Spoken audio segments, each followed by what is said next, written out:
Kitab Titus. Dari Paulus, hamba Allah dan Rasul Yesus Kristus, untuk memelihara iman orang-orang pilihan Allah dan pengetahuan akan kebenaran seperti yang nampak dalam ibadah kita, dan berdasarkan pengharapan akan hidup yang kekal, yang sebelum permulaan zaman sudah dijanjikan oleh Allah yang tidak berdusta, dan yang pada waktu yang dikehendakinya telah menyatakan firman-Nya dalam pemberitaan Injil yang telah dipercayakan kepadaku sesuai dengan perintah Allah, Juru Selamat kita. Kepada Titus, anakku yang sah menurut iman kita bersama, kasih karunia dan damai sejahtera dari Allah Bapa dan Kristus Yesus Juru Selamat kita menyertai engkau. Aku telah meninggalkan engkau di Kreta dengan maksud ini, supaya engkau mengatur apa yang masih perlu diatur, dan supaya engkau menetapkan penetua-penetua di setiap kota, seperti yang telah kupesankan kepadamu, yakni orang-orang yang tak bercacat, yang mempunyai hanya satu istri, yang anak-anaknya hidup beriman, dan tidak dapat dituduh karena hidup tidak senonoh atau hidup tidak tertib.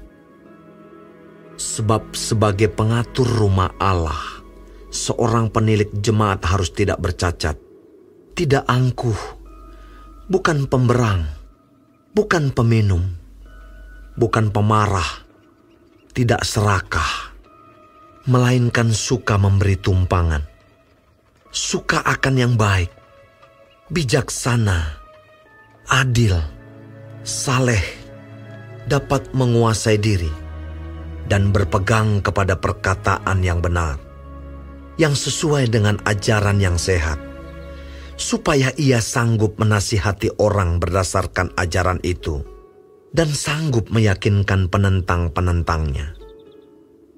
Karena sudah banyak orang hidup tidak tertib, terutama di antara mereka yang berpegang pada hukum sunat. Dengan omongan yang sia-sia mereka menyesatkan pikiran. Orang-orang semacam itu harus ditutup mulutnya, karena mereka mengacau banyak keluarga dengan mengajarkan yang tidak-tidak untuk mendapat untung yang memalukan. Seorang dari kalangan mereka, nabi mereka sendiri, pernah berkata, "Dasar orang Kreta pembohong, binatang buas, pelahap yang malas." Kesaksian itu benar. Karena itu tegurlah mereka dengan tegas, supaya mereka menjadi sehat dalam iman, dan tidak lagi mengindahkan dongeng-dongeng Yahudi dan hukum-hukum manusia yang berpaling dari kebenaran.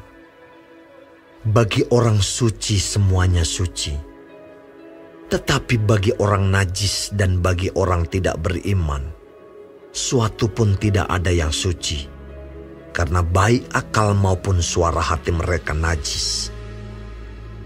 Mereka mengaku mengenal Allah, tetapi dengan perbuatan mereka, mereka menyangkal Dia.